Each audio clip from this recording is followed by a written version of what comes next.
यहां नबी आकर कहे मैं किसी का मेहमान बनना चाहता हूं, मैं ले जा सकता हूं अपने घर में? मेरी बेटियां बेपर्द,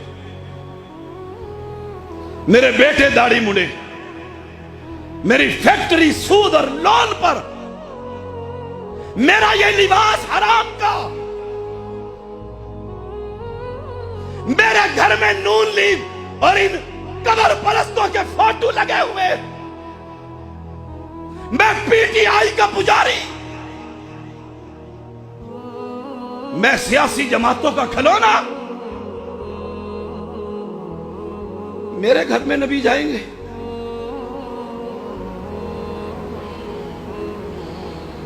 और ये दिल अगर कहे मैं तो घर में नहीं ले जा सकता,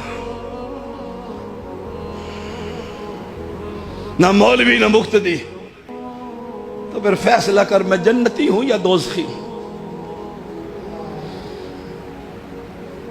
ये जुमा रोज रोज आएगा, लेकिन किसी दिन हम नहीं होंगे, हम नहीं होंगे, हम कब्रों के अंदर होंगे।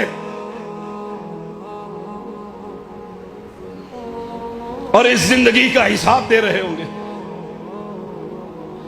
क्या रब ने हमें इन सियासी जमातों का खिलौना बनने के लिए पैदा किया? हमारी सुबह शाम की बहस है, ला तजिदु कौमन युमिनून बिल्लाहि वल यौमिल आखिर युवादून मन हाद्दल्लाह व रसूलहु